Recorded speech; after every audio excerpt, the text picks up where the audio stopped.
You wake up every day into the same life you hate, even after months of saying positive affirmations before sleep.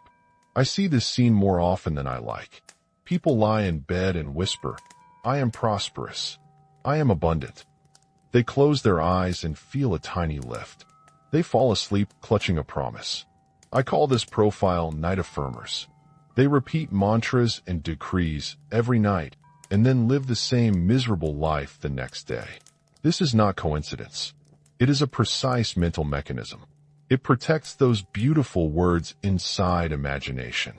It keeps them from touching reality. What I will give you in this video is a deep diagnosis. I will show the exact place where those affirmations die. I will show how a mind can speak prosperity at midnight and then sabotage every real chance of prosperity at noon. I will do more than point fingers. I will name the invisible law that runs this pattern. I will tell you what to do today to begin interrupting the loop. I will show how to make your affirmations start to matter outside your pillow. Night after night you say, "I am prosperous." Day after day your mind, your habits, and your choices send the opposite signal. Do you see yourself in that contradiction? In the next section, I will take a surgical view of this type of person. I will expose how they see themselves and how they really behave. Stay with me, because the picture is worse and clearer than you think. This scene looks spiritual. On the surface it reads like devotion. They tell the world they are doing the work. They talk about discipline and practices. "I meditate every morning," they say. "I do my visualizations." Their social feed is neat. It is full of captions about trust and surrender. But when I look closer, I read a different report. I see a ritual that is safe. It is comfortable. It is cut off from the messy demands of living. They have created a zone where nothing real can penetrate. That zone is the bedroom at night. The ritual is their shield. They use spiritual language to avoid responsibility. I have watched this pattern enough to call it out. They do not fail by accident. They design their failure with care. They set up a practice that gives them emotional relief. Then they return to daytime and their old choices. This is the architecture of stagnation. At daybreak their life insists on practical tests. Bills arrive. Opportunities call. Conversations become real negotiations. This is where the ritual shows its truth. The beliefs tested are not the ones you whisper at night. They are the ones you act on when fear surfaces. And most of the time those actions confirm scarcity. I want you to picture a typical morning with one of these people. The alarm rings. They repeat the affirmation they practiced last night. It still feels good. It is honest. But then an email appears that could change their finances. The email proposes a partnership. The voice in their body tightens. They think, "This is risky." They let the email sit. They postpone a reply for 3 days. By then the other side moved on. That is how the ritual gets neutralized. The bedroom gives them hope. The day gives them certainty. The overnight mantra becomes an excuse for inaction. The person believes they already did the work. Their nervous system takes that as permission to avoid the hard choice. There is another common morning scene. A person rehearses, "I deserve abundance," and then sits quietly through a chance to ask for a raise. The head says, "I'll ask next month." Timing. The heart says, "What if I look greedy?" The opportunity goes to someone braver. The affirmations become a cushion for silence. You can watch this play out with money, relationships, projects, and health. The ritual creates a protective myth. It claims progress while the nervous system reverts to safe old scripts. The result is always the same: a gap between prayer and payoff. A gap between intention and income. Inside that gap lives self-justifying talk. "I am spiritual, not material," they tell friends. Money corrupts. They dress their failures in honor. This is a clever move. It lets them keep a moral identity while escaping the responsibility of action. They can be proud and broke at the same time. I want to break this down in layers. First, the way they talk to others. Second, the private narrative they tell at night. Third, how they handle real money and risk. The public voice is polished. The private voice is apologetic. The financial voice is anxious. These three voices rarely align. Outwardly, they present as advanced. They use terms that sound evolved. They mention surrender and universal timing. Friends nod. The public image is their armor. They wear it to avoid awkward questions about choices and results. Privately, they frame themselves as patient martyrs. The universe is preparing me, they say at 2 a.m. But that patience often hides paralysis. Waiting for a cosmic lesson becomes avoidance of work. They may also collect 1,000 spiritual ideas. Each new idea promises a missing piece. Yet every new piece becomes an avoidance tactic. When I learn this, then I'll act. The financial voice is the most honest. Here you see fear and scarcity. They undercharge, delay invoices, or hide from numbers. They rationalize. Clients are rare, or the market is tough. Their bank account sends clear feedback. They ignore it and return to the ritual. This loop is efficient. It preserves identity and excuses failure. If you listen to the internal monologue, you hear consistent threads. I am meant for more, but not now. If it's meant for me, it will come without me forcing it. Asking feels vulgar. These sentences are a script. They are the story that organizes every choice. This group is not lazy in a conventional way. They work at the ritual of being spiritual. They invest time in practices. They read. They share. They do everything except the small, embarrassing acts that produce money and status. The question is not whether they try. The question is whether the trying aligns with results. I have seen people build elaborate spiritual schedules and then avoid the single phone call that would change their income. They would rather feel aligned than look brave. They would rather feel love than risk rejection. This is not a moral failing to me. It is a design. It is a defensive architecture built around the fear of visible failure. Now listen. If you are watching this and you feel the sting of recognition, do one small thing after this video. Pause and write the truth for 5 minutes. Say, where did I avoid action today? Write down one concrete choice you skipped that was cheap and doable. This small act of naming will begin to break the pattern. Before I go deeper, a brief note. I'm building this channel because these themes matter. If you find this clarity useful, help this work reach more people. If we can get to 1,000 subscribers, I will keep making these detailed breakdowns. Leave a comment with your city and country. Tell me if you saw yourself in any scene I described. That helps us all stay accountable. Back to the diagnostic. The contradiction is not an accident. It is not mere confusion between spirit and matter. It is a strategy of avoidance disguised as practice. That strategy has consistent components. First, safety rituals.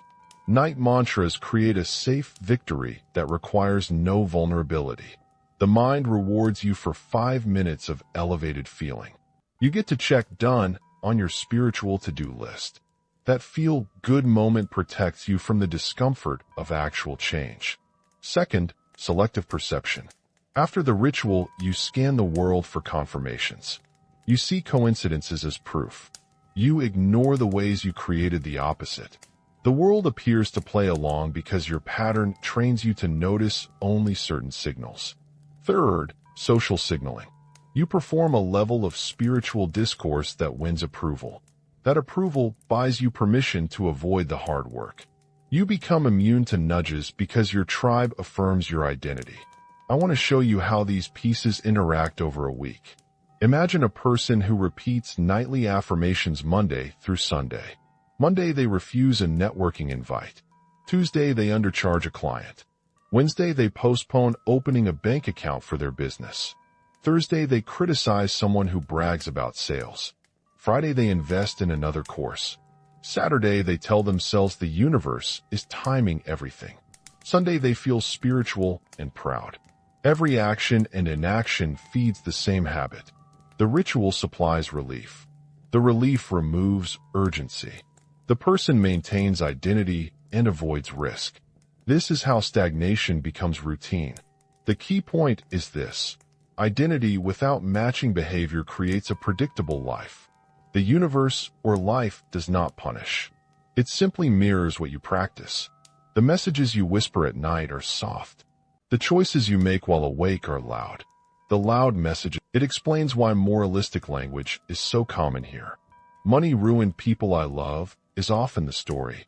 It feels noble to believe this. It protects from guilt. It creates an identity that is immune to practical pressure. That identity then guides decisions. At the end of the day, the pattern is coherent. It makes sense to the person who lives it. The rituals, novels, and excuses all knit together into a life that preserves the core fear. The world responds predictably to that life. So what do I do when I encounter someone like this? I confront the logic. I ask concrete questions. I force a small test. I ask them to choose one area where they will act for 2 weeks. No grand plans. No new techniques. One repeated micro-decision. If they refuse that small test, the diagnosis is confirmed. The ritual is protecting avoidance. If they accept, change can begin. That is the leverage point. Action. Tiny, consistent, visible action.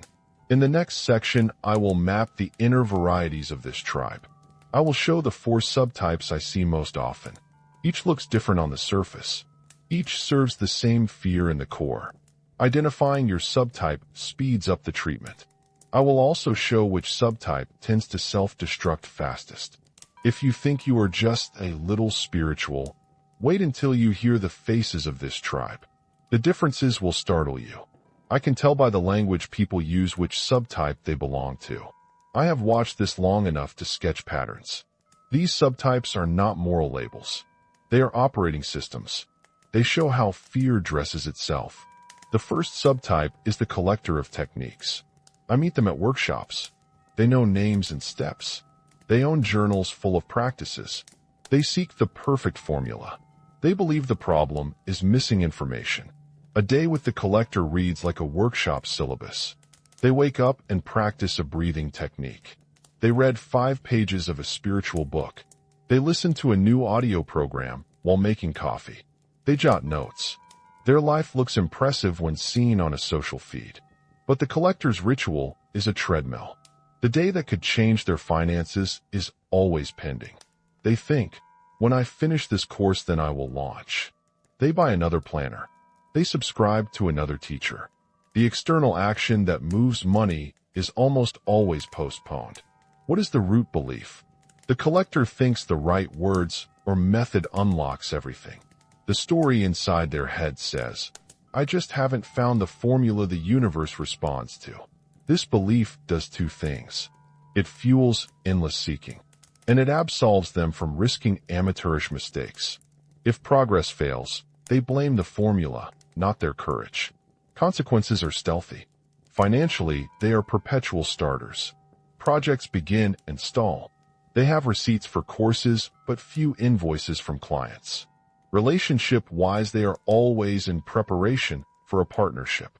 They rationalize. I need to be ready. But readiness becomes a permanent state. If you see yourself here, notice the feeling under the collecting. Is it curiosity or avoidance? Curiosity opens action. Avoidance uses curiosity to delay. The collector often confuses busy learning with real labor. That confusion is costly. Next is the anxious affirmer. This type prays with desperation. Their mantra is a plea. They do not whisper, I am abundant. They beg, please, this time work. Their energy is pleading. A typical day is high in emotional volatility. They wake with hope. They make a call with a shaking voice. They send an email and hit refresh 20 times. They watch other people succeed and feel panic. Their physiology is wired to urgency mixed with doubt. The belief at the core is scarcity as an emergency. They think resources are rare and must be begged for. The story is, if I don't ask perfectly, I will never get it. This leads to paralyzing perfectionism or frantic attempts that sabotage the very thing they want. Consequences are obvious. They burn bridges by appearing needy. They underprice their work out of fear. They accept bad terms to avoid rejection. Their nights are full of mantras. Their days are full of anxious contraction. The result is a cycle of small wins that evaporate and failures that confirm their fear. If you are the anxious affirmer, The work you need is not another mantra. It is learning to tolerate refusal. It is practicing simple, imperfect asks. The shift is from begging to negotiating. The third phase is the practitioner of facade. Outwardly, they are the most polished. They post inspirational quotes. They host small gatherings. They know how to look evolved. But their account balance tells a different story. A day in the life of the facade begins with careful public offerings. They craft captions that land. They attend events to maintain networks. They are excellent at signaling spiritual status. They use those signals to create an image of progress. Inside, however, they make insecure choices. They undercharge to appear accessible. They avoid honest conversations about money with friends. They maintain appearances even when credit cards bubble. Their identity depends on being admired. At the root lies a belief that being seen as evolved substitutes for actually evolving. The internal story says, if I look the part, I have arrived. This is protective. It shields them from confronting shame. It also makes them performative. Consequences are social and financial. They collect applause, but not clients. They become trapped by expectations. If a friend asks about real numbers, they deflect. The facade needs constant maintenance. That maintenance is expensive emotionally and monetarily. If this is you, the first brutal step is honesty about money. You must practice shame-resistant truth. Post a real number. Have a budgeting conversation. The facade will resist, but honesty opens the path to repair. The fourth subtype is the dissociated affirmer. This one builds an inner fantasy world. Their affirmations are seeds for a private dream life. They cultivate an internal movie where everything already works. But the bridge to action is missing. A day with the dissociated affirmer is split. Mornings may be radiant. They rehearse scenes of success. Their inner narrative is vivid and detailed. But by noon, the default story of scarcity returns. A disagreement at work or a bill notice snaps them back. The central belief is that inner experience and outer reality are independent. The story says, my inner life can be abundant even if the outside is not. That feels safe. They keep the comfort of inner abundance without risking external change. Consequences are dissonance and eventual collapse. They feel like a fraud when real tests appear. The inner richness becomes a private addiction. When reality demands alignment, they often retreat to their fantasy. They may also develop shame or even clinical levels of avoidance. If you recognize this pattern, your task is integration. You must make small external actions habitual. The aim is not to extinguish the inner movie. It is to ensure your day contains habits that translate internal images into outward steps. I will be honest. Many people sit in more than one subtype. I have seen collectors who are mainly facades. I have seen anxious affirmers who dissociate when overwhelmed. These are not neat boxes. They are tendencies. You can move between them across decades. What they share is the same engine. A fear of visible failure. A story that elevates identity above action. A habit loop that keeps words inside pillows rather than in the marketplace of life. The differences only matter for how the fear dresses itself. I want to give you two short case stories. This will make the types concrete. First, Maria. She was a collector who loved techniques. Her shelves were full of notebooks. One evening she told me she had a signature method to help clients. She planned to launch it. For 6 months, she kept rewriting the program. Every revision fixed a hypothetical flaw. Finally, an old friend offered to pilot the program for a fee. Maria answered with a long list of improvements. The friend withdrew. Maria returned to collecting. Her account showed course purchases, but no client income. Her ritual of readiness became a habit of avoidance. Second, Carlos. He was an anxious affirmer. He would chant, "I deserve abundance," before recordings. At work, he never asked for a raise. When he did, he recited a rehearsed speech that sounded like an apology. His manager heard hesitation and said no. Carlos left the matter unresolved and doubled down on nightly mantras. Months later, a colleague with less skill got promoted. Carlos's internal story became, I tried. The universe didn't support me. Most important, it requires practicing alignment between what you say and what you do. In the next section, I will reveal the invisible law behind all these faces. I will name the mechanism that translates your private loop into public results. Understanding that law is the pivot. Once you know it, you will stop blaming luck. You will see what the world is mirroring back to you, and you will finally be able to choose differently. I call it the law of coherence energy because it names what I keep seeing across dozens of lives. It sounds mystical, but it is painfully practical. The universe, the market, the people around you, none of them are fooled by 5 minutes of good feeling. They respond to the dominant signal you emit for the rest of your day. Here is the simple flow I watch over and over. Something happens. You interpret it through a habit. That interpretation produces a recurrent thought. The thought generates an emotion you live by. That emotion biases every decision you take. Those decisions compound into a trajectory your life reads as truth. Repeat that flow long enough and the world answers back with matching evidence. Think of the morning after a night of affirmations. You wake and feel elevated for 10 minutes. Then an email lands offering a collaboration. Your body tightens. A familiar sentence arrives in your head. This is risky. That sentence is not neutral. It colors your physiology. Your breath shortens. You postpone the reply. You then justify the delay as timing. Weeks later, the door closes. You go to bed and chant again. The 5 minutes felt real. The day delivered the real answer. This law is merciless because it favors continuity. The brain hates contradiction. It prefers a stable model of the world, even if that model is impoverished. So your nervous system rapidly reverts to what has worked historically: avoidance, caution, moral superiority, self-excuse. The brief elevation from an affirmation is treated like a stray gust of wind. The habitual weather remains unchanged. The mechanism is partly biological. When your ancient brain senses threat real or imagined, it triggers the same cascade of hormones and muscle tension as it always has. The label on the threat changes: fear of success, fear of looking greedy, fear of losing identity, but the physiology is the same.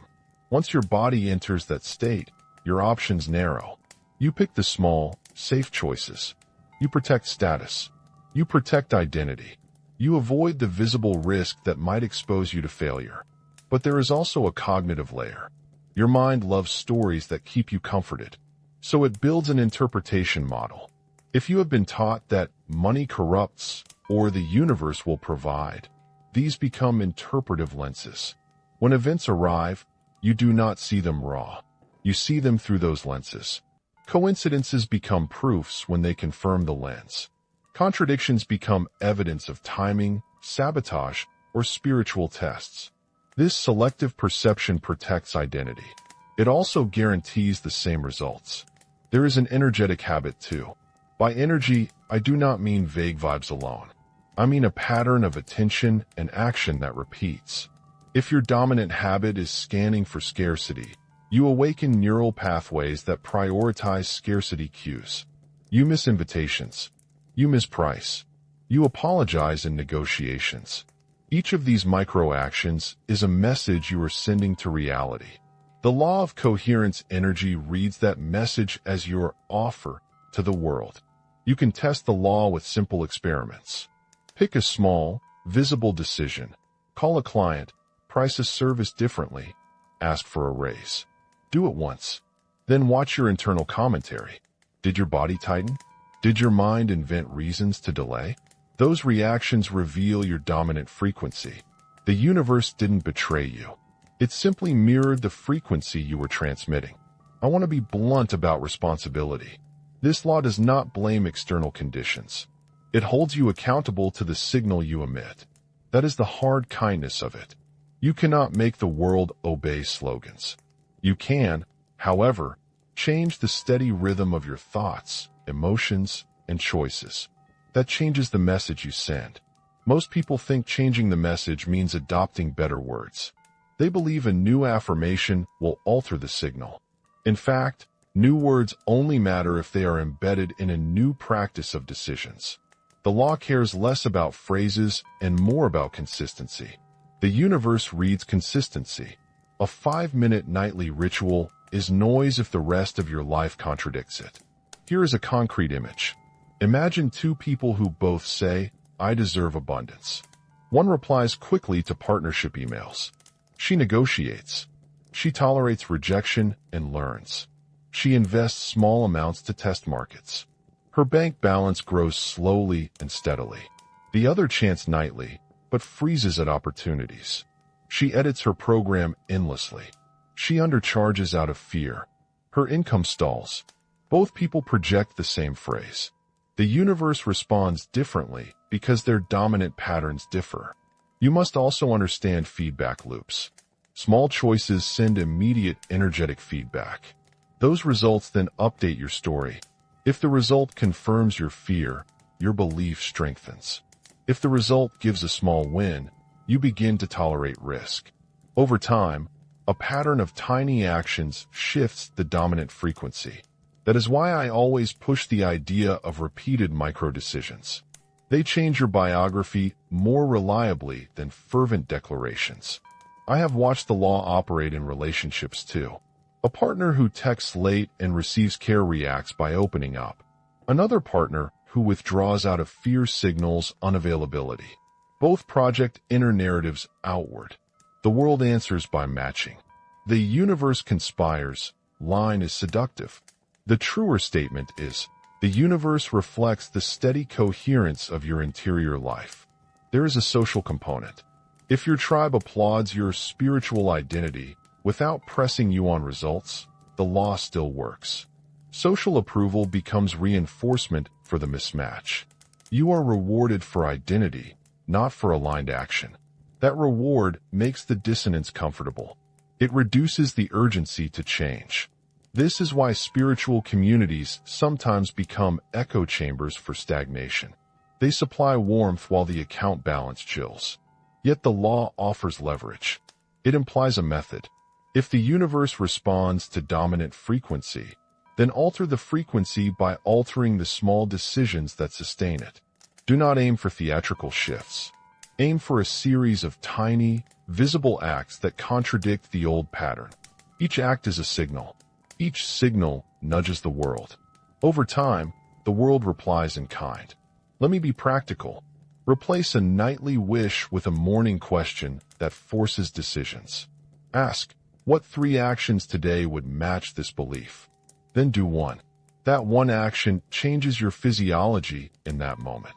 It produces a different feeling. That new feeling produces a different choice the next time. Pattern that, and coherence grows. But there is a trap in this law many miss. You can create forced behaviors that feel like alignment, but are not sustainable. Bravado can be illusion too. The law punishes performative action because performative action is inconsistent. The signal your life emits must be honest and repeatable. You cannot fake an identity for long. The world will call your bluff. Now think of the person who collects techniques. They embody this trap. They stack rituals but avoid visible risk. Their signal is mixed, high-level language, low-level avoidance. The universe reads the avoidance. It responds accordingly. This dichotomy explains the familiar outcome, many spiritual practices and little financial traction. I will show you the next layer in the pattern. Knowing the law is necessary but not sufficient. You must also map the loop that locks people into it. There is a predictable cycle that turns ritual into refuge. It repeats in every project I have observed. Understanding that cycle is how you spot it in your own life. And once you spot it, you can choose differently. In the next section, I will unpack that cycle in full. I will show it in money, in negotiations, in relationships, and in the small humiliations that become daily proof. I will expose how the ritual creates a fake completion, how that feeling of completion stops the work, and how the loop tightens until reality forces a reckoning. You need to see the cycle clearly, because seeing is the first act of breaking it. The cycle looks simple on paper and brutal in practice. It runs in 4 moves. You chant. You feel relief. You act narrowly or not at all. A lead calls and she lowers her price without noticing. The client senses her insecurity and moves on. Joanna goes to sleep blaming the market. She does not see the tight chain. Inner conviction without aligned pricing equals lost opportunity. Those 3 scenes are not exotic. They are meager, everyday defeats. They happen with thousands of small choices. The loop feeds on relief. That relief is seductive because it has the same chemical reward as achievement. The brain likes the endorphin spike. Saying, "I did my work," at night acts like checking a box. The nervous system relaxes. The urgent, uncomfortable work of negotiation, of visibility, of real risk never gets done. You must understand the role of moralization inside this loop. Many of these people have adapted to protect their identity. "I am spiritual, not material," they declare. That belief does heavy lifting. It absolves them from pragmatic scrutiny. If money is framed as corrupt, not pursuing it is a moral stance. It transforms inaction into virtue. That moral shelter is powerful because it reframes failure as integrity. And because it feels noble, the brain gives it status. The cycle also thrives on perfectionism. If asking badly equals eternal failure, then you choose not to ask. Avoidance looks like prudence. Perfectionism disguises itself as spiritual sensitivity, but it is cowardice in work clothes. The universe does not reward perfection in private. It rewards imperfect visibility in public. The loop locks you into hiding. There is an economic anatomy to the cycle. Underpricing, delayed invoicing, and fear of money conversations are behavioral markers. Each one reduces cash flow. Reduced cash flow tightens anxiety. Heightened anxiety strengthens the old belief system. The loop becomes self-validating. It is what I mean when I say the universe mirrors your dominant frequency. Your bank account is a blunt instrument that reports back your habitual signal. Psychologically, the brain finds comfort in predictability. The ritual delivers predictability. The day delivers risk. Predictability wins often because the brain will bias choices to maintain coherency. You will prefer the familiar humiliation to unfamiliar competence because humiliation, at least, is consistent with your identity story. The loop also breeds a specific inner narrative. It writes sentences you then live by. If it's meant for me, it will come without me forcing it. Being spiritual means not being hungry. I am waiting for alignment. These sentences are not neutral. They schedule your behavior. They are scripts that make you obedient to a narrow, passive strategy. The ritual, then, is doing a different kind of work, conserving identity. I need to be explicit about the social costs. People who habitually live in this loop typically attract a social network that reinforces the identity. Friends applaud your devotion. Tribes praise your surrender. That social validation is part of the scaffolding. It cushions the sting of failure. It also acts as a slow poison because it removes external pressure to change. There are predictable escalations. The loop tolerates small losses. You can live off deferred dreams for a while, but habit favors the path of least resistance. Over months, the small losses compound. Fewer clients, late payments, borrowed money, emotional distance in relationships, fewer promotions. The external world starts to offer less and less. That scarcity then becomes the proof that the mantras were lies. The person doubles down in despair. This is where I watch 2 kinds of responses emerge. Some people get angrier. Their narrative becomes, "I tried and it didn't work." They turn the loop into cynicism. They stop chanting and instead tell stories of fraud. The ritual fails, and they blame the ritual culture. Others double down in a different way. They increase the ritual. They buy the next course, attend the next retreat, listen to the next teacher. They assume the problem was technique, not courage. The loop finds a way to stay alive in either reaction. Let me introduce another character, Anna, to show the loop in a more insidious form. Anna is excellent at signaling competence.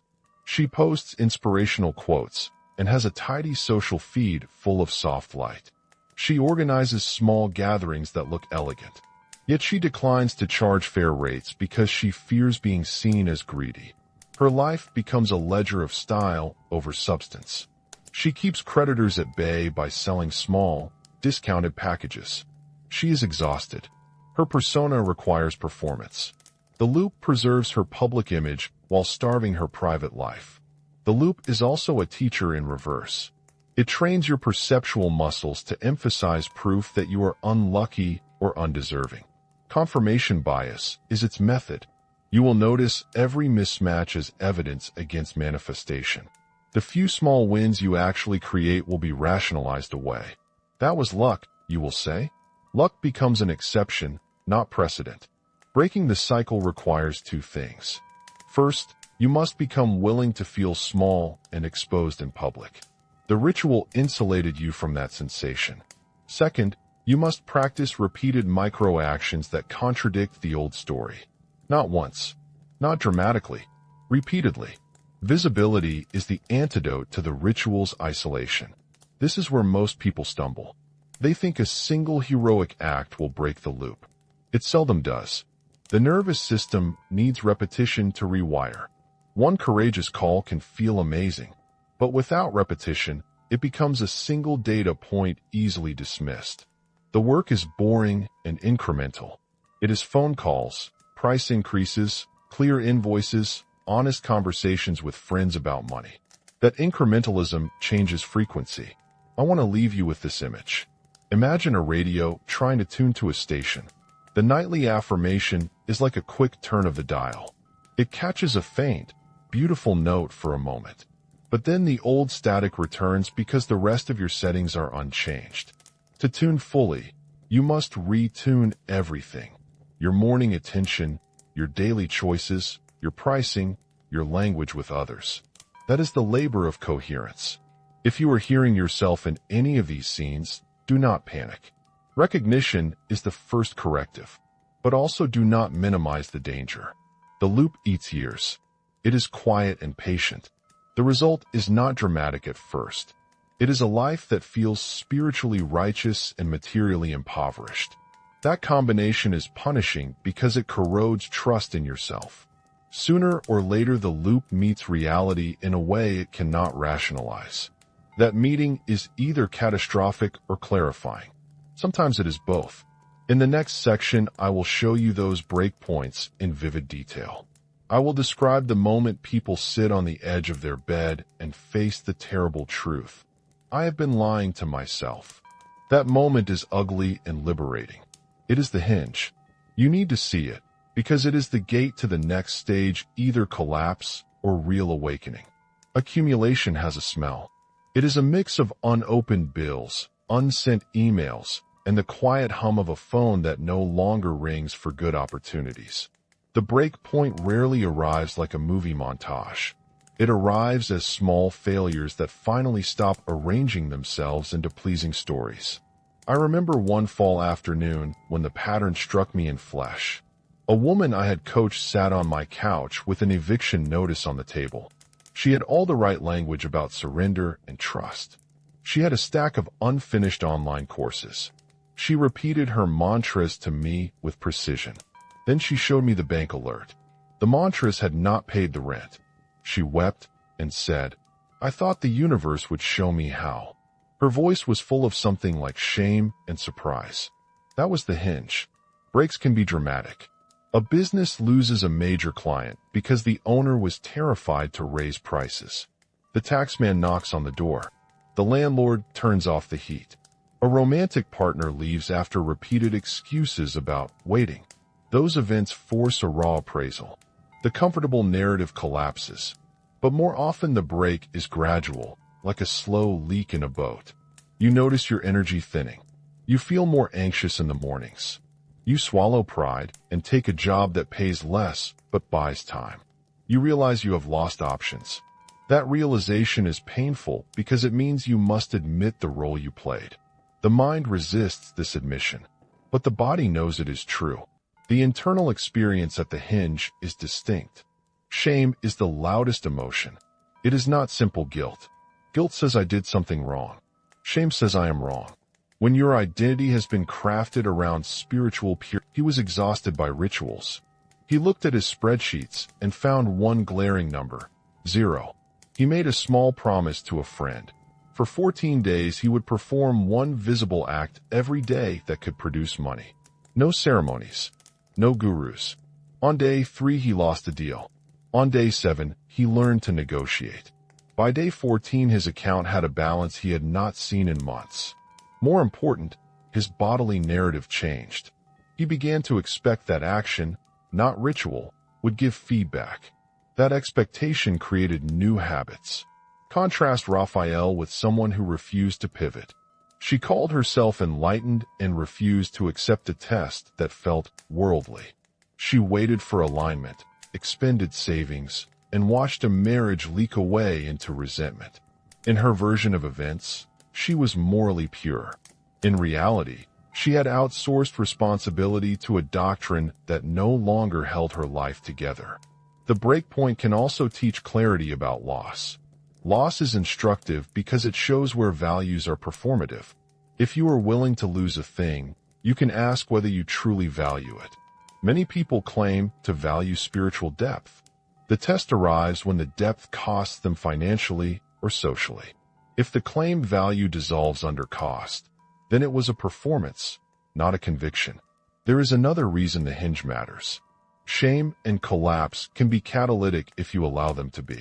They create a low, rock-bottom baseline from which any upward movement feels dramatic. The pain is raw, but it clears illusions. The person who owns their part in the collapse suddenly has a clarity missing in the comfort years. That clarity is vital because it is the seed of honest action. I must warn you about the seductive stories we tell about sudden awakenings. They exist, but they are rare.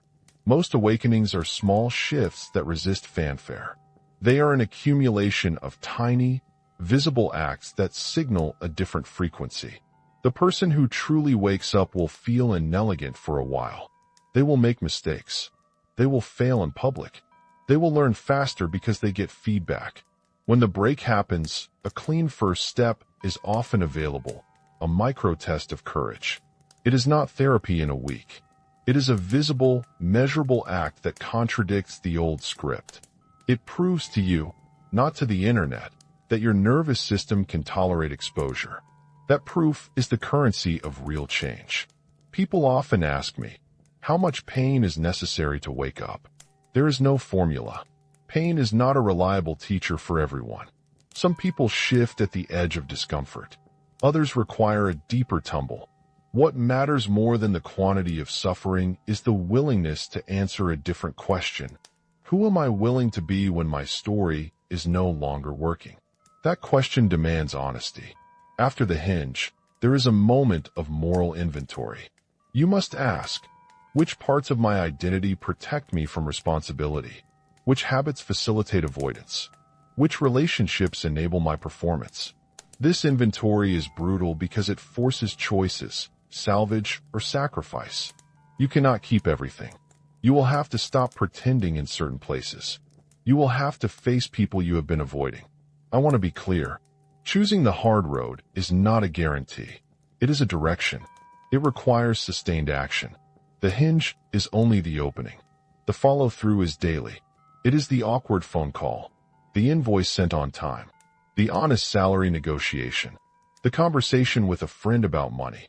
It is slow and sometimes humiliating, but the alternative is a slow death of potential. Finally, I will say this. Collapse is not the only route to awakening. You can interrupt the loop early with disciplined micro-tests, but many do not. If you have been repeating nightly mantras while living by day in a different script, the hinge may still be ahead. That is a sobering fact. It is not condemnation. It is a call to see clearly what you are doing right now. If you are sitting on that edge, you will want a map that is concrete and kind. You will want a practice that teaches your body to tolerate exposure and your mind to reframe results. The next section will give you that map. It will show the exact mini ritual I ask people to practice for 2 weeks. It is small enough to start tonight and honest enough to make the universe answer differently.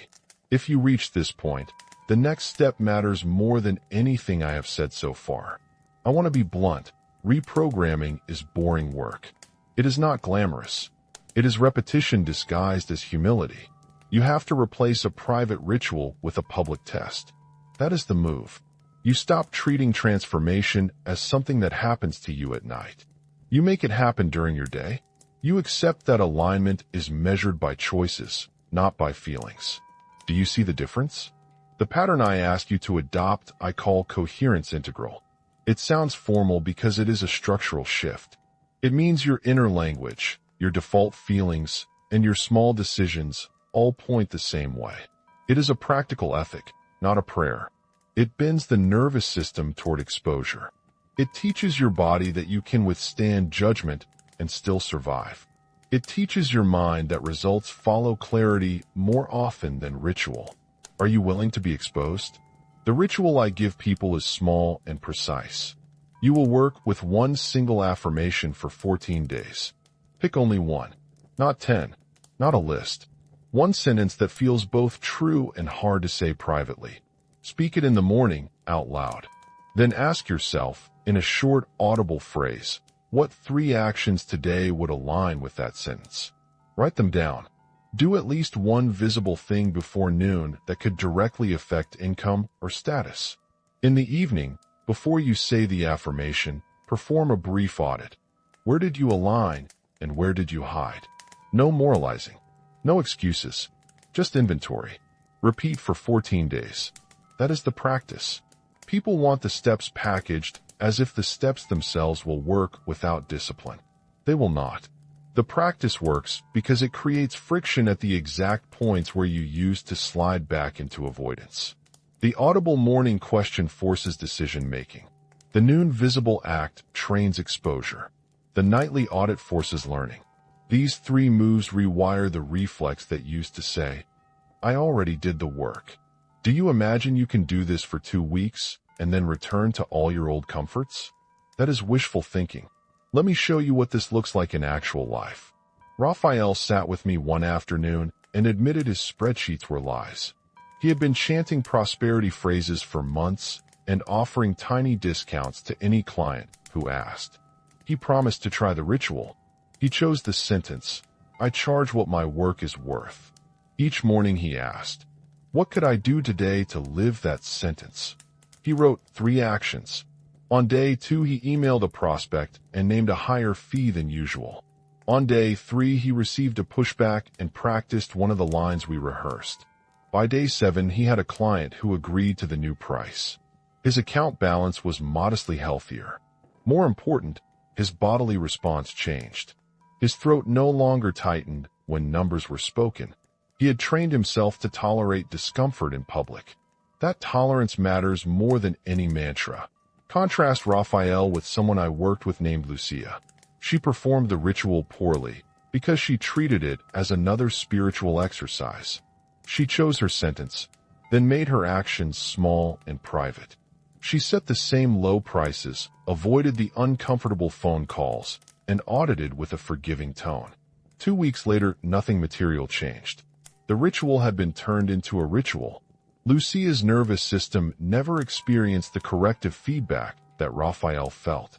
Small difference. Huge outcome. Which will you be? The practical elements require specificity. Your affirmation cannot be vague. I am abundant is fine as intention. It will not anchor decisions. A better sentence is, I price my services to reflect my skill and costs. That sentence contains a behavior. Your morning question becomes, what pricing or client conversation will I have today? That pushes you to name a concrete friction point. The ritual is designed to pull you into the world where money lives, not the bed where wishing happens. Money behaviors must change in tiny, repeatable ways. Start with pricing. Raise one price this week. If that feels impossible, raise a line item on your next proposal. Send invoices on time. Follow up once, after 4 days, without apology. Add a clear refund or cancellation policy and enforce it. Stop offering freebies at the first sign of hesitation. Each of these actions is an audible signal to your nervous system. You tolerate friction. You trained courage into a muscle. Do not confuse heroics with habit. Keep a public ledger of visible acts for 14 days, one-sentence entries. Accountability matters. When Raphael posted his price change in a small group, the shame evaporated. He had created a witness. Visibility is the currency of change. The ritual also requires you to talk to people honestly, not to sermonize about spirituality, to have real conversations about money with friends, colleagues, and clients. Ask for what you need. Say the price you want. If you fear being seen as greedy, practice a different sentence. Asking for fair value is a responsibility I owe to my craft. Say it out loud until your body knows it. Then act. The alignment between voice and behavior is where the universe, or simply reality, stops having room to lie to you. You will fail in the middle. The middle is the most important place to fail. That is where patterns reveal themselves. If after a week you find yourself retreating, do not shame yourself. Track the retreat. What triggered it? Was it a text? An old belief? A comment from your mother? Map the trigger and design one counter-move. Maybe you will prepare 3 lines that you read before calls. Maybe you will pre-write an email template for negotiation. The tiniest structural fixes stop the runaway drama. 2 stories help clarify the arc. One is Raphael, who I mentioned. The other is Anna, a stylist who looked perfect online and avoided billing on time. She committed to the ritual, but her first week was chaotic. She forgot to invoice, then rescheduled a call because she feared rejection. In her audit, she wrote 3 brutal sentences. I avoided exposure. I undercharged. I lied to myself. She cried. Then she sent an invoice she had been postponing for months. The client paid within 48 hours. The payment did not feel miraculous. It felt like the consequence of action. Anna said later that the invoice arriving created a different kind of quiet in her. The ritual had given her permission to be exact about money. If you do this work, measure the margins. Not because money is the only metric, but because money is the clearest mirror. Track number of visible acts per day. Track invoices issued and fees increased. Track how often you tolerated a difficult conversation. The data tells a story faster than your feelings. When you begin to see rising trends, it trains belief faster than words. Belief is a byproduct of repeated, public acts that produce measurable results. You will be tempted to upgrade the ritual into something more complicated. Don't. Complexity masks avoidance. The power of the practice lies in its simplicity and repeatability. 1 sentence. Morning question. 1 visible act. Nightly audit. 14 days. Repeat if necessary. The nervous system needs repetition, not epiphanies. Finally, recognize the social architecture that scaffolds your old life. Friends will praise your devotion to mantras. They will congratulate you for being spiritual while your bank account freezes. If you begin to change, they may label you sellout or unspiritual. Expect friction. Name it. Test loyalty. Some relationships will adapt. Others will not. That is part of the cost of moving toward coherence. After 2 weeks of practicing honestly, you will not be done, but you will have a new baseline. The baseline is the critical outcome. It is proof you can act publicly and survive. From that baseline, you can expand the ritual's scope. You can add more substantive asks. You can raise salaries, renegotiate leases, or change the terms of partnerships. But none of that works if you are still terrified of small exposure. If you are ready to try this, do it tonight. Pick 1 sentence. Say it out loud. Ask your morning question. Decide 1 visible act for tomorrow. Then go to sleep without pretending you already did the work. The original loop depends on that fantasy. This practice breaks it. Tomorrow morning, you will face a test. Will you pass it? If you do, the next section will show you how that test gradually rearranges a life. If you do not, you will be back where you started. The choice will become obvious. Change shows up in small, boring ways at first. It is never the cinematic breakthrough we imagine. It starts as a different breath when your phone rings. It starts as not apologizing when you name a price. It is a tilt that accumulates. The earliest shifts are internal and immediate. You notice less cognitive dissonance. Where once your mind leaped to explanations, not the right time, won't respond well, you now hold a question. What is the right next step? That question keeps you in the arena. It buys you curiosity. Curiosity produces experiments. Experiments produce data. Data builds new expectation. Expectation changes behavior. This is how slow revolutions are born. Let me paint scenes you will recognize. A woman named Marina takes the ritual and uses it to structure client conversations. She stops offering a discount at the first hesitation. She practices a short phrase. My fee reflects the value I deliver. When a client balks, she pauses and asks one clarifying question. Many clients drop away. A new set of clients appears, quieter and willing to invest. Her revenue does not explode overnight. It grows steadily. Her days feel less frantic. That steadiness is itself a kind of abundance. Another common scene, the negotiation with your boss. You used to rehearse your request at night and then make excuses in the meeting. After practicing small visible acts, you enter the room with a number and a short case. You do not apologize. You do not beg. You state a value proposition and ask for a decision. You might be surprised by the result. You will be surprised by how much calmer you feel regardless of outcome. That calm is a byproduct of practice. It becomes a habit. The world responds predictably to this new frequency, not because magic shifts, but because other people recalibrate their behavior around you. If you sell a service and start to charge real prices, you stop attracting bargain hunters. If you enforce payment terms, you shorten collection cycles. The reality you interact with changes because you have changed the terms of engagement. People adapt faster than you imagine. They simply meet you where you stand. There are visible metrics you can watch. Your closing rate may rise. Your average ticket size may increase. Invoices may be paid faster.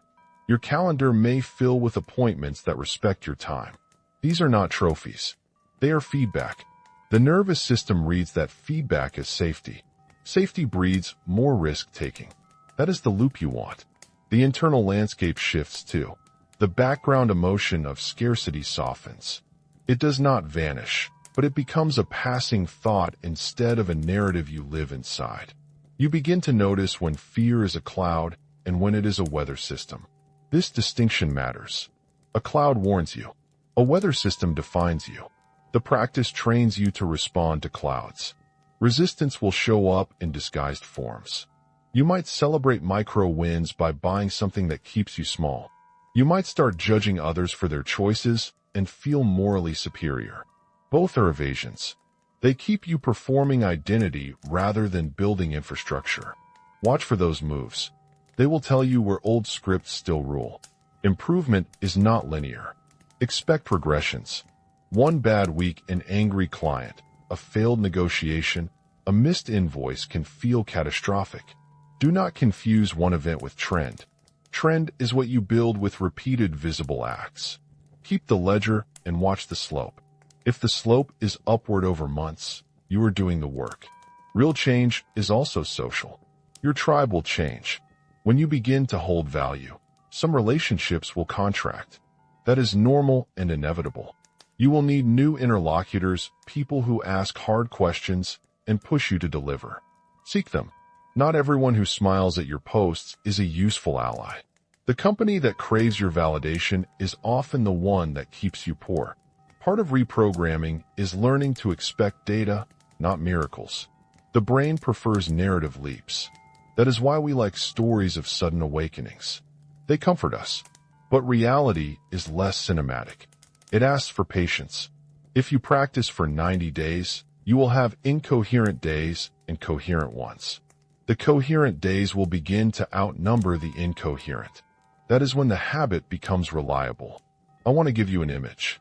Imagine your life as a field. The nightly affirmation is like a small ring of watered soil. It blooms quickly for a moment, but the rest of the field is dry. The ritual is temporary irrigation.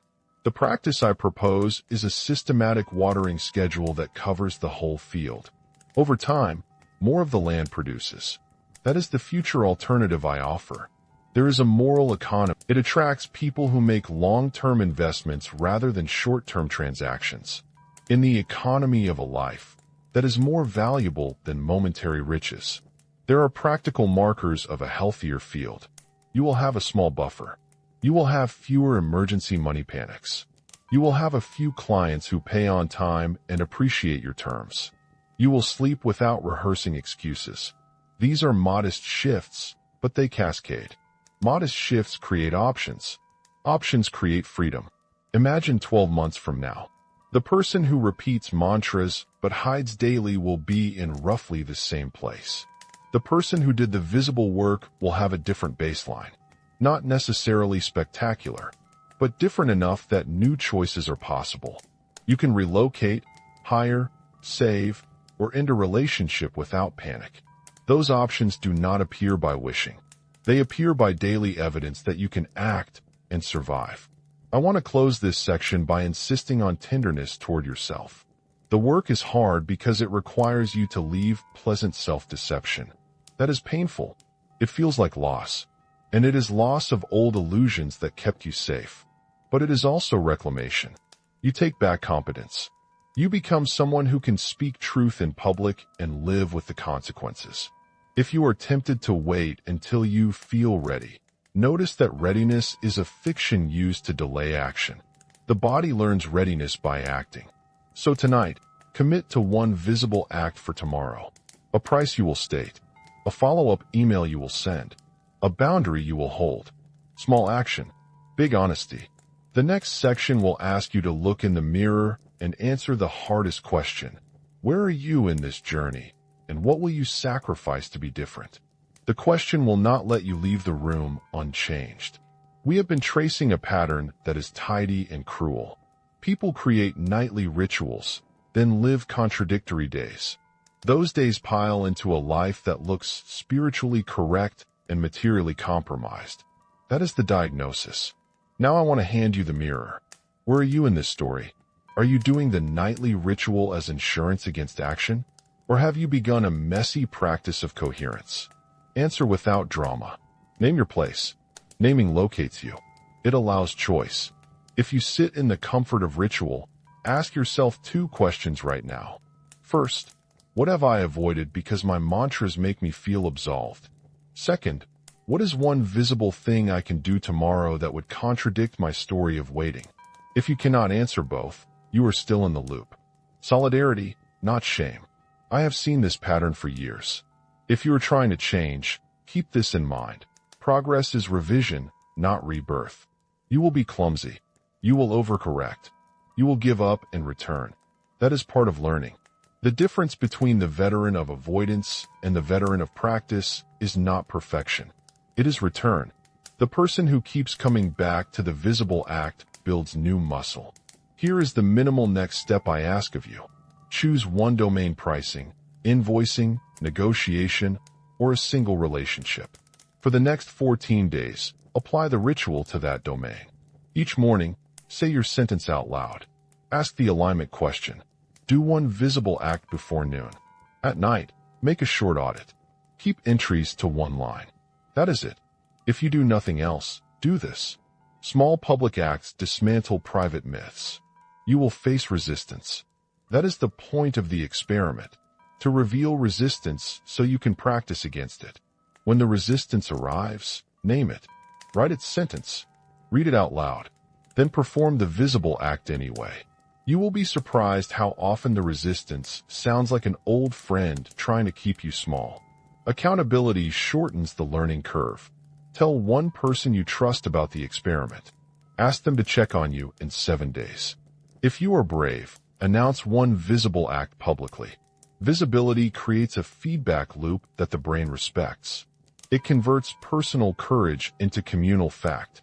I also want to give you permission to grieve the losses. As you change terms, some doors will close. People who loved your performance of spirituality may step away. That loss will feel real. Sit with it. It is not evidence you are wrong. It is evidence you are changing. Grief is part of maturation. You don't need grand gestures. Do one thing that your future self will thank you for. That could be sending the overdue invoice, or asking for the raise, or setting a non-negotiable price. Do it publicly enough that you feel the weight of it. Then do the audit. Then sleep. Repeat. If you want a simple sentence to carry you through this, say this to yourself now. I will choose courage over comfort for 14 days. Repeat it. Mean it. Then test it. Your nervous system needs that kind of proof. The ritual gives it. If you are still skeptical about the moral language I used earlier about spiritual identity being used as a shield, consider this. True integrity requires you to practice your values in the marketplace of life. If you claim to value generosity, then be generous with boundaries and clarity.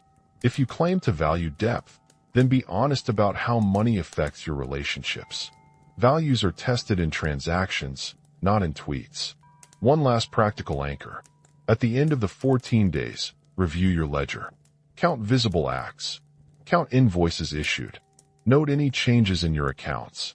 Notice how many conversations you had that would not have happened last month. Use the data as a pivot point. Either you double down on what worked, or you diagnose what still needs retraining. This is not mystical. It is a loop of testing and tuning. If you have gotten this far in the video, if you have been honest enough to see your reflection, then you are ready for an uncomfortable truth. Most people will not do the work. They will prefer the moral comfort of ritual to the humiliation of exposure. That is their choice. It might keep them safe for a while. It will also continue to cost them years. Your choice now matters more than your intentions. I will not sugarcoat it. The practice is small and brutal. It asks you to be responsible in tiny daily ways. But those daily details rearrange a life. They alter which opportunities appear. They change who calls you. They change how you show up to your own future. If you want help, find a simple accountability structure. A friend, a small coaching group, a forum. Tell a human you will report back in 7 days. If you cannot do even this small step, be honest. Admit it. There is dignity in admission. There is more dignity in choosing otherwise. Before I go, one last question for you. Imagine your life a year from now. Which version do you want to meet at the end of that year? The person who kept singing the same song into the dark? Or the person who chose small, visible courage and gradually rebuilt their field? Picture that person. Ask, with brutal kindness, what would they have done today? If you are willing to act, start with this line tonight. Tomorrow morning, I will say one sentence out loud, and then I will plan one visible act. Say it now. Say it out loud. Commit. Then, before sleep, write the sentence you will use. That small ritual, public, concrete, accountable, is the hinge between the life you are living and the life you could create. Thank you for listening this far. If this touched you, share a short note in the comments. Where are you from, and what single visible act will you do tomorrow? Tell one human. Ask them to ask you about it in 7 days. We will meet again with more tools. For now, choose courage over comfort. The rest is slow, patient work, and it starts with one tiny, visible thing.